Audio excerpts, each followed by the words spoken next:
Entonces, el capítulo que vamos a ver en estos días es un capítulo sumamente importante que eh, tiene que ver con la función del hígado, perdón, la función del riñón y con la función del aparato urogenital.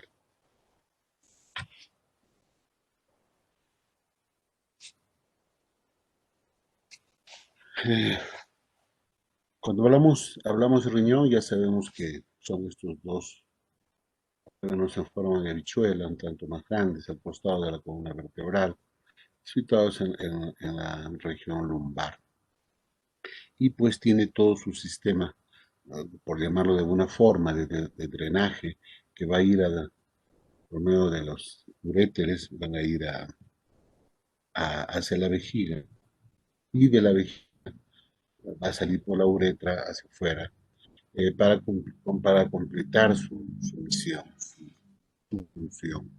La función del hígado en sí tiene muchas funciones, pero una de las funciones capitales del riñón, perdón, el riñón es formar, formar orina, ¿sí? Y al formar orina, me están escuchando, chicos, ¿no? Sí, doctor. Entonces, formando orina va a ser una especie de limpieza de toda la sangre, eliminando todos los desechos que no se utilizan en el metabolismo y del organismo, y cosas que de alguna forma podrían deteriorar o alterar el funcionamiento de nuestro organismo.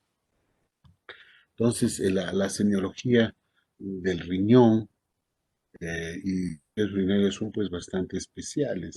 Nos vamos a dedicar básicamente a la fisiología renal.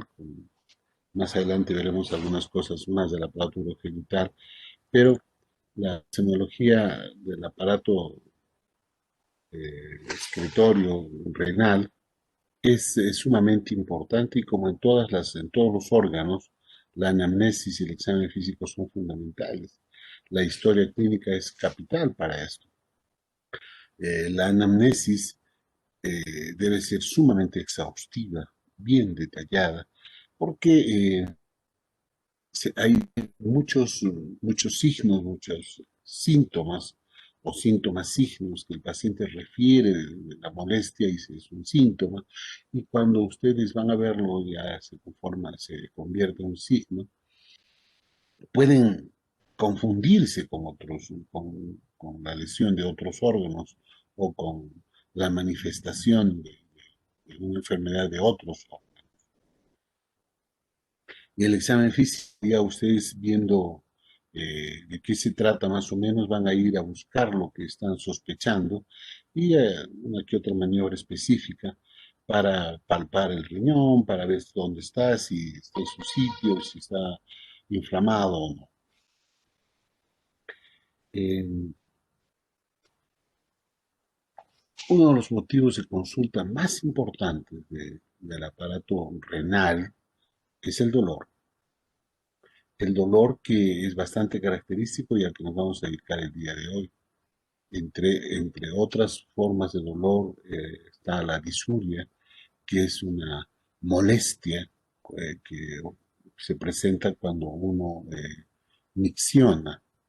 Hay una sensación de pesadez, de dolor, de presión en el momento el momento de hacer la micción. Las alteraciones de la micción nos van a, nos van a orientar a determinado problema.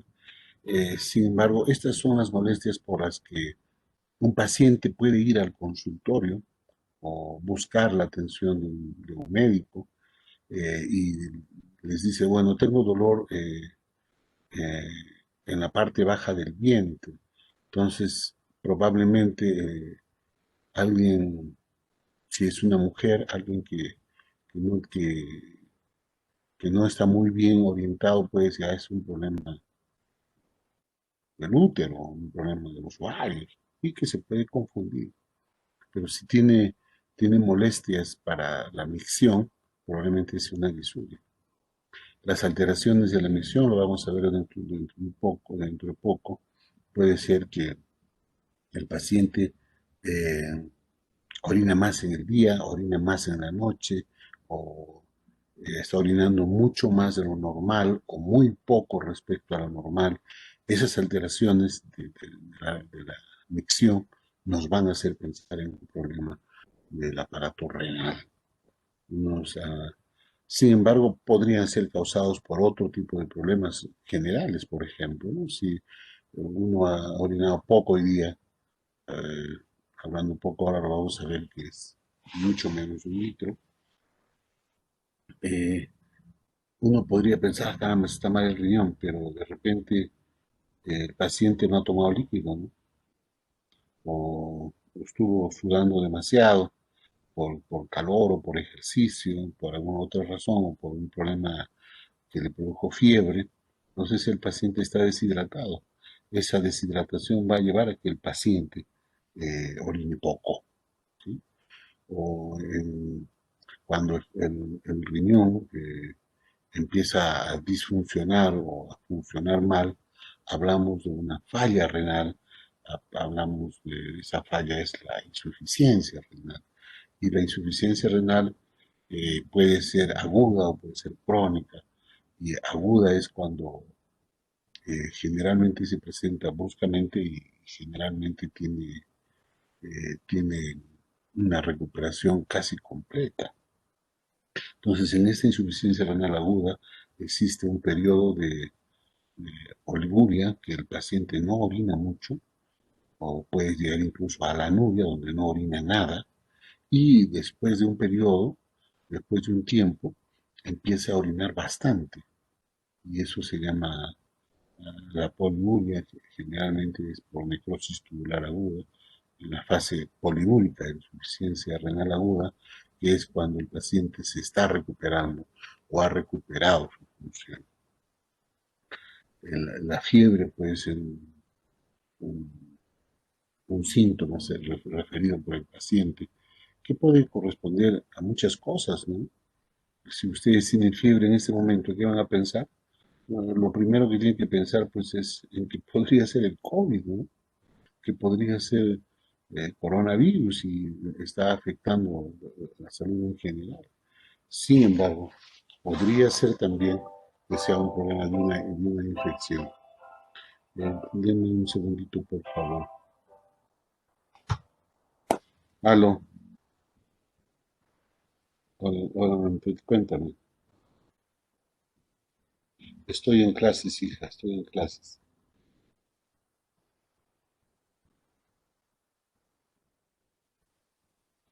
Uy, uy. ¿Tienes el teléfono?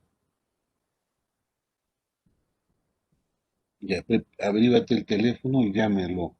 Porque él me ha dicho que el día te iba a citar. De repente, o sea, sí, espéralo nomás y traten de ubicar. Estoy en clases y no te ayudaría, ¿ya? Ya, les decía, la fiebre podría ser una manifestación de una infección renal que va a producir una infección en el riñón que va a producir pues una mala función del riñón, o podría ser otra infección, llámese respiratoria, llámese digestiva, que va a producir, por ejemplo, si es una gastroenteritis que produce fiebre, la fiebre ya está produciendo deshidratación, ¿no? Lo que les decía, y va a disminuir la cantidad de orina. Pero no solamente eso, si es un problema digestivo que va a causar diarreas, que va a causar deposiciones líquidas y va a ocasionar pérdida de agua y de electrolitos, eso va a llevar a una deshidratación mucho mayor. Y entonces ya son dos causas de deshidratación y si la deshidratación es sumamente importante, va a llevar a hipovolemia. La hipovolemia va a llevar a un hipoflujo renal. ¿Qué quiero decir? Que va a disminuir la cantidad de sangre que va a llegar a filtrarse en los riñones. Este hipoflujo renal lleva a un hipoflujo también que está nutriendo al aparato renal Y eso va a llevar a una disfunción fundamental que generalmente eh, se, eh, se- se trata de una necrosis tubular aguda. Cuando sucede esto, se puede producir una insuficiencia renal polipoco. Y si este paciente no es atendido, si no se repone el líquido oportunamente y si no se trata de mejorar la función del riñón, este paciente puede fallecer. Y por eso es que las personas, los niños y los ancianos son mucho más susceptibles cuando son sometidos a estos procesos de deshidratación, pues puede llevar hasta la muerte, ¿no? ¿Qué pasó? Estaba con diarrea y ya no dejó de funcionar y se murió. Y los ancianos, no, una diarrea, mañana me mejoro, de posición, de posición, de posición, de un riñón ya maltratado por el tiempo, de insuficiencia renal aguda, eso alteración de los líquidos electrolitos, una arritmia, se para el corazón y el paciente puede morir. Entonces las cosas pueden ser sumamente importantes. Y por eso les decía que la anamnesis debe ser sumamente exhaustiva y debemos hacer una anamnesis bien detallada para tratar de orientarnos de qué se trata.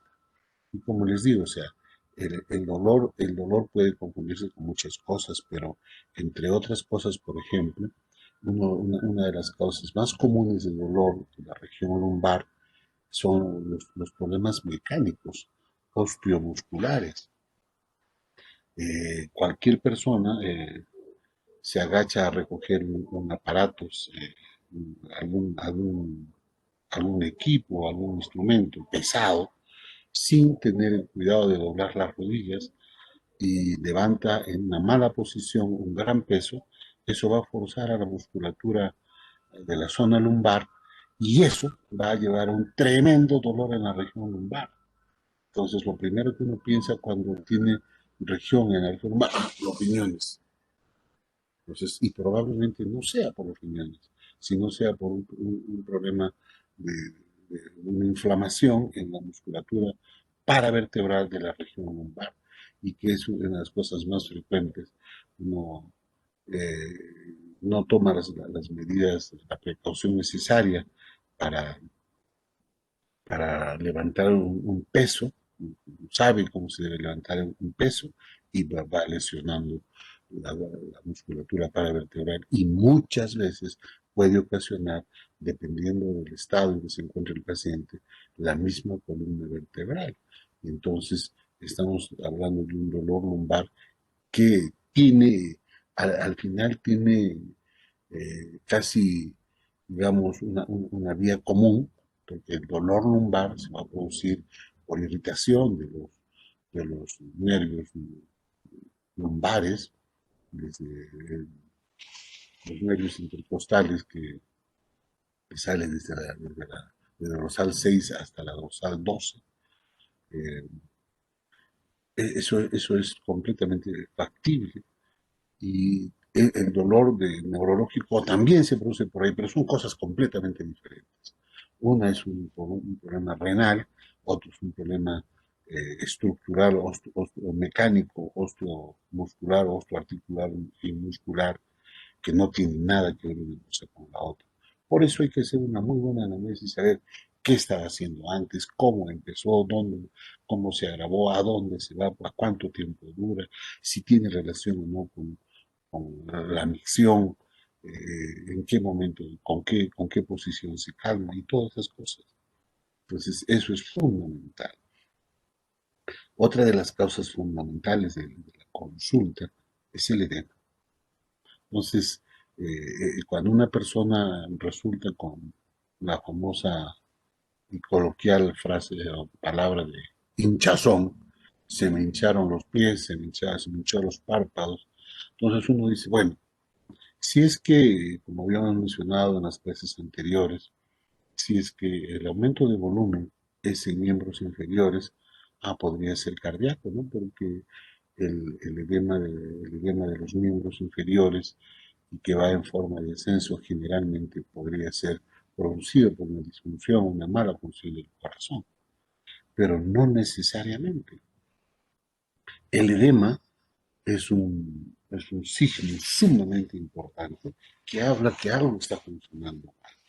Y por ejemplo, si el edema es periorbitario y es bilateral y es matutino, entonces vamos a pensar probablemente que es una disfunción del riñón. Y si esto no es mucho y tiene algunas alteraciones con la presión arterial, podríamos hablar de lo que es un síndrome nefrítico, ¿no? Pero si el edema es mucho más severo, ya puede abarcar a un compromiso general de todo el cuerpo, marcándose hasta como una sarca, y que eso además está acompañado por una baja de las proteínas, una hipoproteinemia o una hipoalbuminemia, con una excreción anormal de la albúmina, una albuminuria. Esto probablemente sea un síndrome nefrótico y también es una tremenda alteración del riñón. Y el edema no es perioditario, es un edema generalizado. Eh, el edema puede estar en los miembros inferiores eh, todo el día y normalmente uno dice, sí, sí, sí está en los miembros inferiores, pero podría ser corazón, ¿no? Ese edema puede ser renal completamente. Está también en la insuficiencia renal. En la insuficiencia renal, sea aguda o sea crónica, generalmente hay edema. A veces la insuficiencia renal aguda no da tiempo a que se produzca el edema y lo que se produce es una oligoanuria o una poliuria, como les decía hace un momento después de la fase esta de oligoanuria. Eh, a veces se produce un ligero edema y podría ser por que el riñón está disfuncionando y no está eliminando toda la orina que debe eliminar y esa agua se va a retener en el cuerpo. Hay una retención hidrosalina importante y esto va a hacer que se edematice. Sin embargo, mucho más común el edema en todo el cuerpo, que puede ser en miembros inferiores, en el abdomen, hasta en manos y cara, es en insuficiencia renal crónica. El riñón ya no funciona, la nefrona ya no cumple su función de filtrar la sangre, de eliminar la cantidad de líquido que está de más junto con, con el sodio, con el potasio y otros electrolitos que están fuera del valor normal, o sea, por encima de lo normal, y algunos otros desechos que son propios del metabolismo que ingresan al organismo por alimentación o con medicamentos por otra razón, y entonces el riñón disfunciona, ya no funciona. Entonces, si el riñón, su función es hacer orina, ya no se orina, pues, y como ya no se orina, no la elimina, y como no la elimina, esa agua se va quedando adentro y va a producir unos edemas tremendos, ¿sí? Y ahí hay una pequeña diferencia entre lo que es una insuficiencia renal y lo que es un síndrome nefrótico. Y eso tiene que ver con la hipertensión. Uno tiene hipotensión, generalmente la insuficiencia renal crónica que produce hipertensión arterial. Sin embargo, es sumamente importante que ustedes sepan que la hipertensión arterial, aquello que no da molestias, aquello que no da síntomas, produce insuficiencia renal. Es la segunda causa más importante de generar, de producir una insuficiencia renal crónica. Entonces, no solamente la hipertensión puede producir daño renal, sino que el daño renal va a producir hipertensión arterial. Y una cosa es la nefropatía hipertensiva, que la hipertensión va a producir el daño, y otra cosa es lo que cuando el riñón empieza a disfuncionar, a no trabajar, a no funcionar, en insuficiencia renal, eso produce también hipertensión. Y esa es la hipertensión nefrogénica, que la hipertensión se va a causar pues en la insuficiencia renal. como ustedes ven, jóvenes, o sea, de cosas tan simples, uno puede, si uno piensa cómo funciona nuestro organismo, dónde está ubicado y cuáles son las molestias que pueden causar, rápidamente nos vamos a orientar a un diagnóstico, hacia un cuadro nosológico. Y eso es lo importante. De eso se trata la semiología. Por eso les decía, la semiología es una rama de la medicina sumamente importante, sumamente importante. Eh, es tan importante que con solamente hablar por teléfono o conversar con una persona ya nos orienta el problema. En esos momentos de- de pandemia, en ese momento del COVID, existe una norma, existe una orden a nivel nacional de que las consultas médicas en su mayoría deben ser teleconsultas. ¿Qué significa? Que uno no ve al paciente directamente, no hace una consulta presencial, solamente conversa con el paciente. ¿Y eso por qué? Porque primero, si uno va a llevar al paciente al hospital donde está concentrado los pacientes con esta infección, maldita infección que está matando tantísima gente, causada por el coronavirus, si lo llevan al lugar, el paciente se puede infectar. Otra es que el paciente confunda sus síntomas, por ejemplo, y el paciente anciano que tiene fiebre, que tiene una que otra molestia urinaria leve, pero además tiene tos y tiene mucho decaimiento y la saturación de oxígeno es sumamente baja y está con taquicardia, que el paciente puede ser que esté con COVID y el médico va a examinar al paciente porque esa es nuestra función. Entonces el médico va, a examina y por más protegido que está, se contagia. Entonces un médico que cae es un médico que deja de atender a muchos pacientes. Entonces eso agrava el estado de salud. Por eso en este momento es preferible todo lo que se puede hacer por teleconsulta, hay que hacerlo por teleconsulta. Y hay pues, casos que no sabemos, no podemos detectar solamente con la teleconsulta, entonces se hacen casos presenciales, pero como digo, serán pues, la minoría. En, en la edad, dentro de la anamnesis, los datos de filiación, solamente el dato de la edad ya nos va a hacer pensar, dependiendo de qué se queja el paciente, de un cuadro nosológico. Por ejemplo, si es una, si es una señorita o una señora en edad fértil, una mujer joven, que se queja de, que se queja de fiebre, por ejemplo, o que se queja de dolor en el bajo vientre y que tiene alguna molestia para orinar o que está orinando más veces en la noche.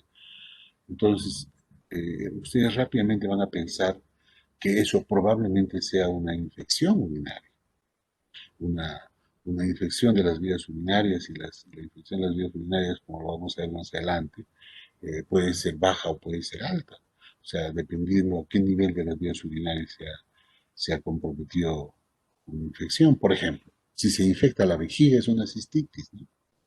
Pero si sobre la vejiga ya llega a los uréteros o los riñones, eso es una infección urinaria alta. Y ese es otro tipo de infección y podría ser una glomerulonefritis. Entonces, si la persona joven además tiene molestias urinarias, tiene dolor en la región lumbar, probablemente tenga una infección urinaria alta y la glomerulonefritis ya no es una infección simple como la cistitis. Eso podría realmente producirnos una serie de problemas y hay que darle la importancia. La mayoría, ustedes saben que por qué las niñas, las mujeres jóvenes tienen infecciones urinarias frecuentes. Una es básicamente la causa anatómica. La uretra de las mujeres es sumamente corta, entonces se produce una infección vía ascendente. eh, la vagina está muy cerca al ano, el ano por donde se expulsa la materia fecal, que está lleno de coliformes, lleno de bacterias.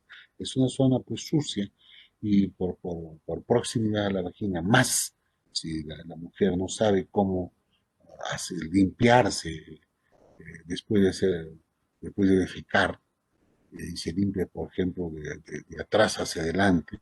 Entonces está llevando toda la materia fecal desde el ano a la vagina, y la vagina en la parte anterior está el meato uretral, y por vía ascendente van a subir estos microbios, básicamente los coliformes, la Escherichia coli, y esta Escherichia coli es la primera causa de las infecciones urinarias, ¿no?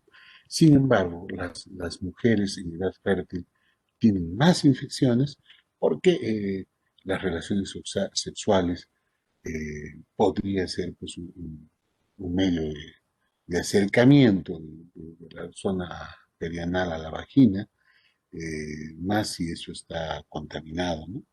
Por más baño y todo lo que uno tenga, cuidado de asearse, pero la posibilidad existe. Tanto así, por ejemplo, que existen algunas infecciones que clásicamente se decía la, la infección urinaria de la luna de miel, ¿no? Y no solamente era una cistitis, sino podía llegar a una infección urinaria alta, con compromiso renal, con fiebre, con dolor lumbar. Todo eso solamente por la edad del paciente. Pero sin embargo, las mujeres pueden tener infecciones urinarias, tanto un recién nacido, una niña, una virgen, una mujer activa sexualmente, una anciana, tiene infecciones urinarias. O sea, es más frecuente en las mujeres jóvenes en edad fértil, pero las mujeres en toda edad tienen infecciones urinarias. Y lo que no pasa con los varones. Los varones tenemos una uretra más larga, que aparte sale desde la vejiga, va a atravesar pues todo el tamaño del pene, y entonces esa uretra larga hace más difícil que haya una vía ascendente en las infecciones urinarias. Entonces la posibilidad de infectarse eh, por, eh, por contaminación, por vía ascendente, es mucho más difícil. Y por eso generalmente los hombres no tienen infecciones urinarias, a menos de que exista alguna condición que esté predisponiendo a esta infección, ¿no? Como que, por ejemplo, alguna alteración anatómica de las vías urinarias bajas, alguna alteración anatómica en el uréter, o en la vejiga, o en el drenaje de los uréteres en la vejiga, eh, o en el esfínter que está localizado donde va a terminar la uretra en la vejiga, y que se produce un reflejo vésico-ureteral, que la vejiga podría tener algunos gérmenes que no deben haber en la uretra. Entonces, al haber este reflujo, va a llevar bacterias más arriba y produce infección. Pero en la generalidad, eso no se produce. O sea, los varones, de alguna forma, estamos protegidos anatómicamente de tener infecciones urinarias, hasta que empieza a crecer la próstata. Y ahí viene el problema. ¿Y cuándo empieza a crecer la próstata? La próstata empieza a crecer a partir más o menos de los 40 años. Como ustedes sabrán, o deben saber, eh, todos los varones nacemos con próstata. Y con el paso de los años, esa próstata va creciendo. Y la próstata es una glándula que va a envolver la uretra, eh, que, que está al final de la uretra peniana. Está, es una glándula que envuelve la uretra, y que es una especie de un corazoncito que envuelve a la uretra, y que cuando va, con el tiempo va creciendo, esta glándula crece hacia afuera, pero también crece hacia adentro. Y si está envolviendo a la uretra, al crecer hacia adentro, va a estrechar la uretra y va a dificultar la micción, la salida de la orina. Entonces, al producirse esta estrechez, va a hacer que no se elimine toda la orina porque no sale todo, porque se ha estrechado. Y cuanto más estrechamiento haya, más retención urinaria va a haber. Y eso va a llevar a un residuo de orina vesical. ¿A qué se refiere esto? Que cuando un varón, va al baño, un joven, tiene qué sé yo, 300 mililitros de orina, va al baño pues y orina 280, 290 y tiene unos mililitros que quedan de residuo, y eso está normal.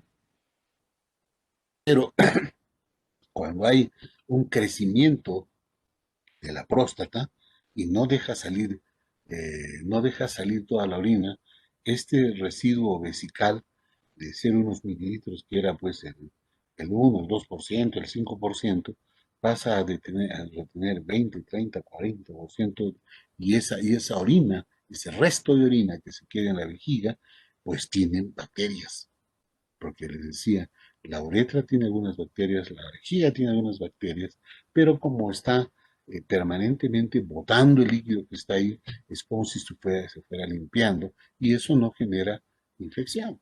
Pero si se queda la orina dentro de la vejiga sin poderse eliminar, se almacena esa orina. Eso va a hacer también que dentro de la orina haya algunas bacterias que van colonizando la orina y van generando mayor producción de bacterias, y eso puede producir un crecimiento del número de bacterias y producir infección. Y esa es la causa de que los varones tengamos infecciones urinarias cuando ya haya pues crecimiento de la próstata. Entonces, si es que hay una infección urinaria en un varón joven, hay algo que está pasando mal. Pero si ese es un varón ya no tan joven, un adulto mayor de 40 años más, si es mayor de 50 años, probablemente sea porque la próstata está creciendo y no está dejando eliminar toda la orina, hay un residuo urinario en la vejiga, eso genera infecciones. Y si las infecciones no se curan, que podría ser solamente al principio una cistitis, eso puede llegar a una infección urinaria alta, una infección de los uréteres, de los cálices, de los riñones, y eso puede producir en un momento o lo que se conoce como uropatía obstructiva, y que va a producir alteración en la función renal y puede llegar a una insuficiencia renal. O sea, la cosa no es tan sencilla. O sea, eso puede llegar a producir insuficiencia renal. Y más, y eso tienen que saber jóvenes, eso tienen que conocer. Si es que eh, un paciente varón tiene una infección urinaria por hipertrofia benigna de próstata, está haciendo una uropatía obstructiva, o sea, hay una patología en la vía urinaria que está obstruyendo la salida de la orina, eso va a producir infección urinaria, ¿no?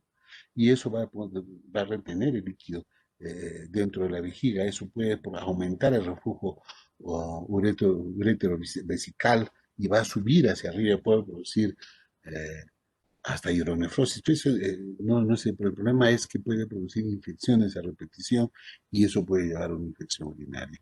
¿Y qué sucede? Va un paciente al médico, a cualquiera de ustedes cuando estén ejerciendo su medicina general en el SERUM, o si es que se van a quedar como médicos generales, que no se los recomiendo, todos deberíamos seguir una especialización.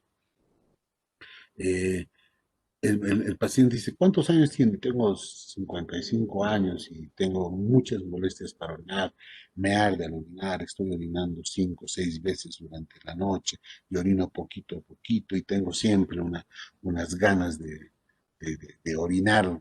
eh, Me quedo con la sensación de orinar, y es una orina caliente que puede arder al salir. Entonces uno va a pensar, bueno, pues este señor tiene todo el derecho ya de tener un crecimiento de la próstata, una hipertrofia de la próstata, que puede ser benigna. La hipertrofia de la próstata podría ser otro tipo. Entonces le van a hacer un examen de orina, sale positivo. Dale positivo, si tienen suerte de poder hacer un cultivo, van a encontrar el germen y el tratamiento. Pero como generalmente en nuestro querido Perú, con un sistema de salud tan malo, que además es nuestra obligación de nosotros, los que nos dedicamos a la medicina, mejorarlo, porque no podemos exponer a las personas a tener un sistema médico, un sistema de salud tan deficiente que mata todos los días a las personas y sentirnos indiferentes. ¿De quién es la chamba? ¿De quién es la responsabilidad? De nosotros. De nosotros. Y por eso nosotros debemos estudiar medicina, no para que te digan doctor, no para usar corbata, no para usar terno o para tener un sueldo, no, para mejorar el sistema de salud, para mejorar la salud de las personas. Esa es nuestra obligación. Entonces, este médico joven dice, bueno, ¿cuál es el germen más frecuente en, para que produzca infección urinaria, tanto en mujeres como en varones? Escherichia coli. Cuando el Escherichia coli es un gran negativo, vamos a utilizar antibióticos que ataquen a los gran negativos. Y uno de los grupos de medicamentos que son sumamente efectivos para esto son los aminoglucósidos. Pero ojo, los aminoglucósidos, señores, son nefrotóxicos. ¿Qué quiere decir? Que producen daño en el riñón. Y si el paciente que ya venía con su problema de próstata, con una neuropatía obstructiva, que ya tiene un problema infeccioso por esta neuropatía obstructiva, ya tiene daño, ya tiene un daño incipiente del riñón. Ustedes le dan aminoglucósido, completan el daño y le producen insuficiencia renal. Y dentro de poco lo van a tener en diálisis. ¿Quién fue culpable? ¿Quién? El que indicó esto. Y esto es no tan infrecuente como debería ser. ¿Por qué? Porque la gente no lee, porque la gente no estudia, porque a la gente no le interesa. Aquí tiene, ya ponle a mi casina, ponle gente a mi casina, ya está, no es bueno, le ha hecho bien a mi mamá. Eso no es así, señor. Cada paciente es un ser humano diferente y podrían tener infección urinaria baja las dos personas. Podría ser igual por hipertrofia las dos personas, pero cada uno es una persona diferente, con una sensibilidad y una respuesta a cada estímulo, a cada medicamento diferente. Por eso, hace muy poco tuve una discusión con un colega joven. Es que el protocolo dice eso, es que sí, el protocolo son 3 líneas, señor.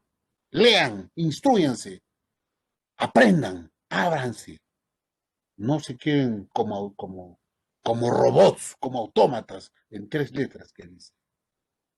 Si bien es cierto, eso podría ayudarles legalmente porque están cumpliendo un protocolo, pero un protocolo puede hacer causar un daño mayor si ustedes no saben. Y si ustedes conocen bien la patología, pueden sustentar cualquier acto sobre cualquier protocolo. Hay que saber hacer las cosas y no hay que cerrarse. Sí, pero eso dice mi manual. Sí, pues tu manual es manual, no es un texto. No es un libro y no es el único libro y no es el único trabajo que se ha hecho. Y como ustedes saben, en nuestro país pasan tantas cosas que los manuales, por lo menos en el manejo del COVID, han dicho, utilicen hidroxicloroquina, utilicen acitromicina y que al final arritmia cardíaca y muerte. Y cuando se descubre eso, lo que hace este Estado, que gracias a Dios ya no está el mismo tipo que dirigía nuestro país, ¿qué hace? Expulsan al profesional que era el que había hecho esta investigación. ¿Por qué? Porque los descubre que son ineficientes, que son malos funcionarios y que hacen malas cosas y que matan personas con esas disposiciones. Entonces los votan y creen que con eso está funcionado. Y hay gente tan escasa de mente que aún sigue apoyando a la gente que ha producido esas cosas, que ha hecho tanto daño y que ha matado a tantas personas. Por eso, jóvenes, un protocolo puede estar mal hecho. Revisen el por qué. Y si está mal hecho, ustedes pidan explicaciones y traten de cambiarlo. Entonces, ya sabemos cuáles son los grupos etarios, cómo importa la edad en estas cosas, la ocupación. La ocupación es importante, hay algunos trabajos que las personas están sometidas a temperaturas sumamente bajas o sumamente altas, y eso podría producir alteraciones en la función renal. Pero ¿cómo, doctor, el calor me va? Como que no. El calor te produce sudoración. La sudoración te produce eh, pérdida de líquidos y electrolitos, te produce deshidratación. Una deshidratación extrema te baja, te produce hipovolemia, te disminuye el flujo renal, te produce necrosis tubular aguda, insuficiencia renal aguda. ¿Produce o no produce? Entonces sí, entonces sí, no se cierren, piensen, estudien, lean, investiguen. Hay un montón de sustancias nocivas al funcionamiento de nuestro cuerpo, como por ejemplo, una cosa sencilla. Ustedes pasan por donde yo tenía mi consultora en el pasaje Chivay y hay una serie de, de- de tienditas que se dedican al teñido de pelo. Los que tiñen pelos, los que están expuestos a tintes de cabello, tienen una, están expuestos a unas sustancias que son nefrotóxicas, por ejemplo, ¿no? O a otras sustancias cloradas o derivados del benceno, que van a producir nefrotoxicidad. Eh, Podría haber un trabajo, por ejemplo, como ustedes hace tiempo, no sé si escucharon en los medios de comunicación, que no los dejaban salir al baño a los trabajadores porque perdían tiempo de producción. Entonces la gente tenía que aguantarse lo más que podía y ya cuando no podía tenía que misionar en una botella. Y no es que misionar en una botella les haya hecho daño, no, aguantarse de la misión. Las mujeres, por ejemplo, que tienen que ir a un lugar lejano, a un baño, o un baño no muy aseado. Entonces la mujer no quiere ir a misionar y gracias a Dios la vejiga de la mujer tiene una mayor capacidad y recepciona mayor cantidad de orina, o sea, puede aguantarse de orinar. Sin embargo, esto de aguantarse de orinar pasa lo mismo como si fuera una uropatía obstructiva que no deja salir a la orina y se mantiene la orina dentro y eso aumenta la proliferación de bacterias y hace infecciones urinarias. Ah, tiene que ver, o sea, tiene muchas cosas que ver. La procedencia, por ejemplo, de dónde, de dónde viene, cómo se alimenta. Hay hábitos alimenticios que pueden hacer daño si es que tiene acceso a servicios de agua y desagüe, si es que no tiene ni con qué lavarse las manos, si no tiene cómo bañarse, entonces puede producir contaminación del área, del área vaginal en las mujeres, puede estar cerca al ano, o incluso en los varones por mal aseo personal. Eh, Hay antecedentes hereditarios que pueden producir infecciones en los riñones, una glomerulitis aguda, por ejemplo, antecedentes de cálculos en las vías urinarias que van a producir herencia en estos problemas y la causa del mal metabolismo del calcio, del ácido úrico que producen precipitación en las vías urinarias que pueden producir piedras o cálculos. Eso, ese cálculo que no va a dejar salir a la orina libremente y que además va a producir un cuerpo extraño dentro de la vía urinaria donde no existía, va a producir una sintomatología sumamente florida y lo que produce básicamente es un cólico renal, porque hay algo que quiere eliminar la vía urinaria y se contrae la vía urinaria, el órgano hueco, la musculatura hueca de la vía urinaria, y eso produce unos tremendos cólicos. Como va apretándolo para tratarlo de eliminar, eso produce daño en la mucosa, al producir daño en la mucosa va a producir sangrado y eso puede producir una hematuria. Y como no deja expulsar la orina, viene ese cálculo, va a retener orina, eso puede hacer crecer al riñón una hidronefrosis y puede producir una infección urinaria, porque está deteniendo la orina ahí adentro y que se hace como un caldo de cultivo para producir bacterias. Todo eso solamente porque se sabe de qué estamos hablando. En los antecedentes de cáncer en la familia, hay algunas personas, como mi familia, por ejemplo, que han tenido una persona de cáncer en el riñón, o cáncer en la próstata, o cáncer en la vejiga. Entonces, eso predispone a que la,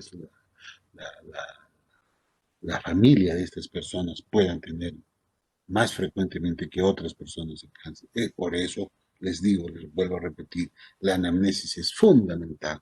Hay que hacer una anamnesis bien detallada, hacer sumamente minuciosa.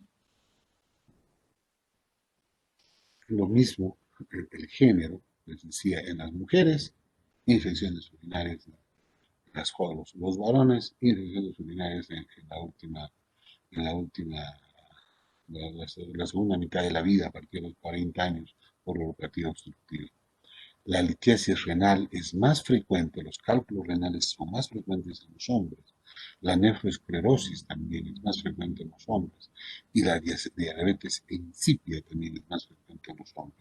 Y la diabetes insípida no es la diabetes común, es una patología donde existe una poliuria por disminución de la hormona antidiurética en el cerebro y que produce al final problemas en el aparato urinario.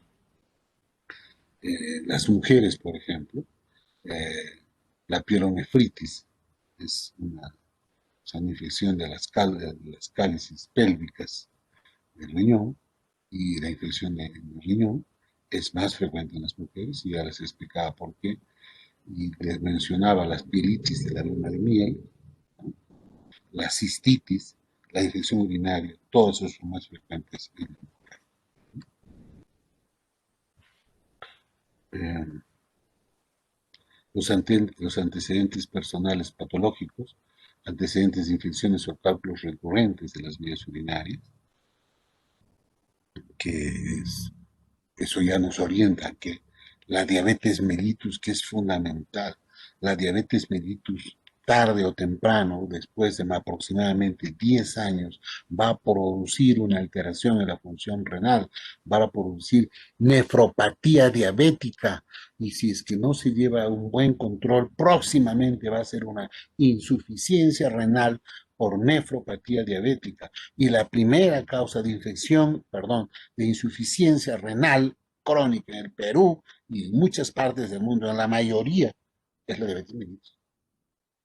Entonces, es sumamente importante, con solamente saber que el paciente es diabético y si el paciente está hinchado, ustedes ya rápidamente pueden pensar en que el paciente está haciendo retención urinaria o insuficiencia renal por nefropatía diabética. Lo mismo la gota que está producida por el ácido úrico, esto puede producir una, una precipitación de cristales y una nefropatía por cristales y una insuficiencia renal por cristales, solamente por el ácido úrico en los pacientes obesos. La hipertensión arterial sistémica. Si el paciente tiene hipertensión, ya les dije que la hipertensión es causa de insuficiencia renal. Entonces, la hipertensión puede ser causada por riñón. O sea, esas cosas nos orientan rápidamente a pensar. Hablábamos de los aminoglucósidos y de otro tipo de, una gran cantidad de medicamentos que son nefrotóxicos.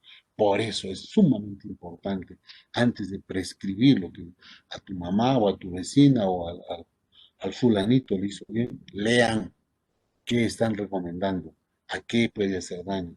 ¿Es nefrotóxico? ¿Es hepatotóxico? ¿Es neurotóxico? Y traten de evitar eh, cuando se puede evitar esos medicamentos. Y si lo tienen que usar en la dosis específica que no cause daño.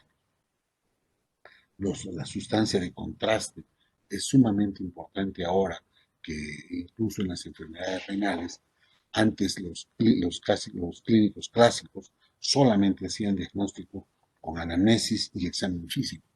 Ahora ha avanzado tanto la ciencia de que antes de nada ya se está pidiendo una radiografía o se está pidiendo una tomografía. se está pidiendo una resonancia magnética.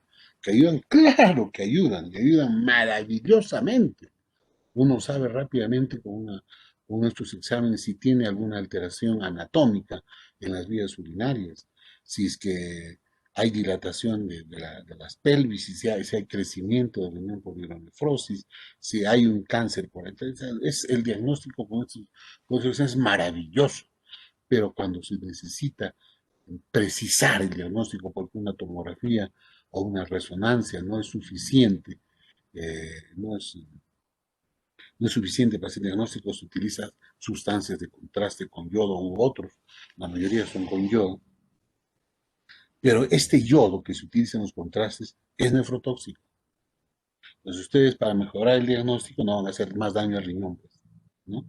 Entonces utilicen cuanto que hay que utilizar alguna vez, de repente hay que utilizarlo porque sí es extremadamente necesario, pero no utilicen todo, no, pero pídele otro nomás, pídele con contraste, eso nos va a ayudar, sí, te va a ayudar a saber que tu paciente tenía posibilidad de insuficiencia renal, pero con el examen que tú le hiciste ya está en insuficiencia renal y ya va a ir a hemodiálisis o a diálisis peritoneal. ¿Y quién produjo eso? ¿Quién hizo esa iatrogenia? ¿Mm? Por eso es que hay que ser sumamente serio en ejercer la carrera. Las enfermedades del colágeno, que son hereditarias o que ya se tienen evidencia desde muy chicos, como lupus eritematoso sistémico, pacientes con hipersensibilidad algunas sustancias y que hacen reacciones de hipersensibilidad, también producen daño en el riñón. Si los antecedentes de haber extraído un riñón y quedándose con un irreno. O sea, no es lo mismo manejar una persona con los dos riñones que a uno solo. El peligro de perder su riñón es mucho mayor y más importante. Hay que cuidarlo mucho. Es el único que le queda. Las infecciones diversas que pueden producir eh, por vía hematógena, sembrar infecciones en el riñón o por infecciones graves que pueden producir embolias sépticas y producir necrosis séptica en el riñón. Ya, los antecedentes personales patológicos son sumamente importantes.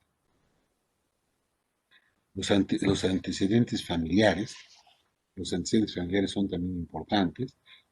Cuando en las familias hay enfermedad renal o insuficiencia renal, hay que pensar siempre en una poliquistosis renal, o si el paciente tiene un riñón en envergadura en la familia, eso se puede heredar.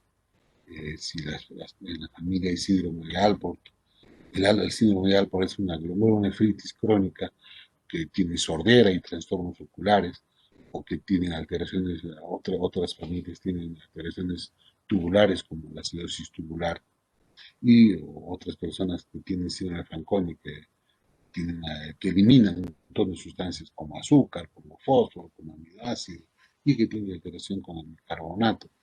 Esas alteraciones familiares que se pueden heredar, hay que saberlo. ¿Y eso cómo se sabe? Preguntando. Okay. El dolor. El dolor les decía que es causa fundamental de la consulta, en este caso nefrourológica, o del aparato urinario, reno urinario.